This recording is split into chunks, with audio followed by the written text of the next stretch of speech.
about, quote, very good conversations on ending the war, traders suddenly bet $500 million on the price of oil, which, once Trump made his announcement, immediately dropped.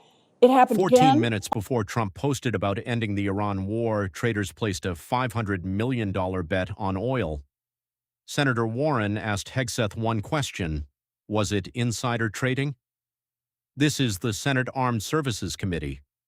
What follows is that exchange, and two more from the same hearing, where other senators pushed on a related question: who's actually profiting from this war, and what has it really cost? On that inside information.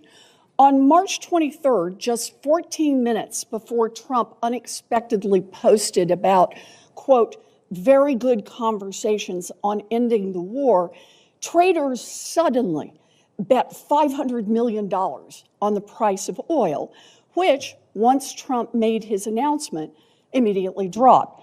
It happened again on April 7th, and then again on April 21st, a surge in oil bets, then a Trump post, and then a huge shift in oil prices in just the space of minutes.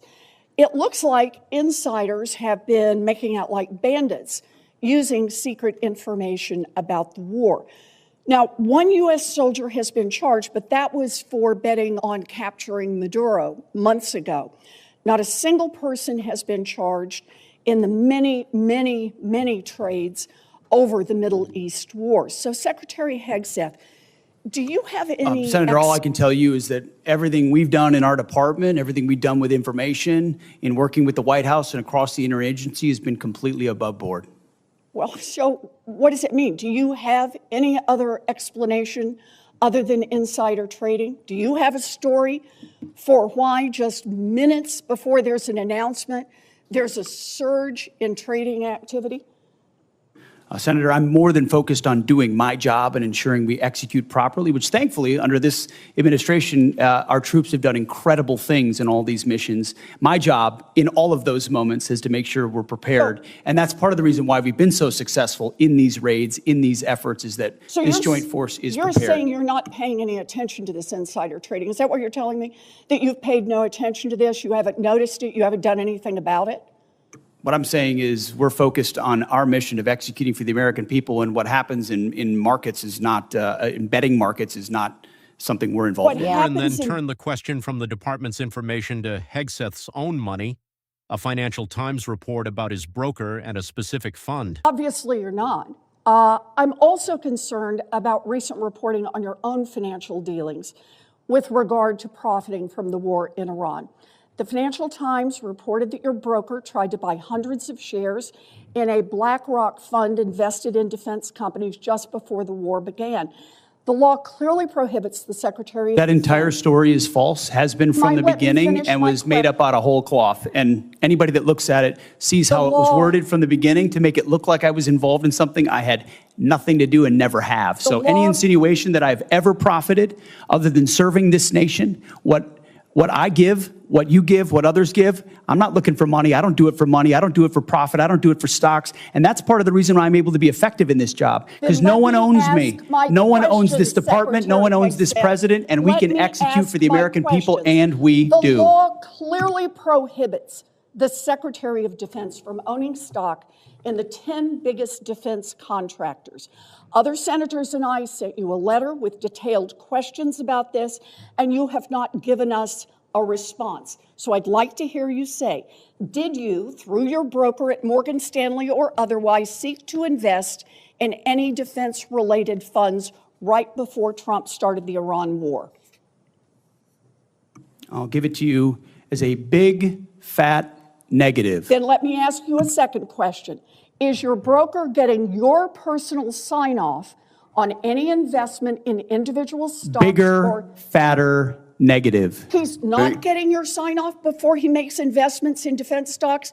Can I refer you to your I'm not making investments, agreement? Senator. I am asking, does he know that he has to get your sign-off before Warren's he does that? question was about individual traders. Later in the same hearing, Senator Angus King raised a different kind of profiteering, not a person, but a country. He was making a point about funding for Ukraine when he brought up a chart and a number. This is, I believe, an existential struggle for the future of democracy, where we had an aggressive country invade a neighboring country without any justification whatsoever. And by the way, that invading country is the major winner so far of the war in Iran.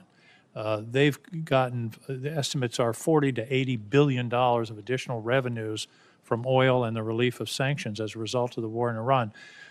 And earlier that same day, Senator Blumenthal pushed on the number the department itself had given for the war's cost, the $25 billion figure Hegseth had cited elsewhere in this hearing. And renovation, as well as the other costs. And I think $25 billion is probably less than half, maybe less than a quarter of the total cost of war, which is the reason why the supplemental request is much higher. So I think you owe it to the American people. One more thread from the same hearing. Senator King raised a different kind of accountability question, not about who profits from the war, but about how a quarter of the entire defense budget is being handled. The first is the way the budget's been constructed. Ever since I've been here until last year, we've had bipartisan budgets and bipartisan National Defense Authorization Acts, and passed by majorities. I voted for all of them. And all of a sudden, in this year, 25% of the budget is essentially out of the process and will be passed presumably through some kind of reconciliation, which is by definition a partisan exercise. Mr. Secretary, why not all those items, housing or Golden Dome, whatever, why aren't they in the regular budget? Why do we suddenly have a two-part budget where this committee and the Congress generally has oversight and input to a process where a quarter of the budget is essentially a slush fund? Well, Senator, I appreciate the question. I wouldn't characterize a quarter of it as a slush fund, but I recognize that we see it as in totality as a $1.5 trillion budget. But why the separation? Why the two pieces? Multiple vehicles. As you know, there are multiple dynamics that play into why there are multiple vehicles, but we are fully committed with working to the committee to ensure that the right vehicles are utilized to get precisely this amount, $1.5 trillion. Why should we? You didn't answer my question. Why are there two pieces? Why not? For time immemorial, we've done budgets here.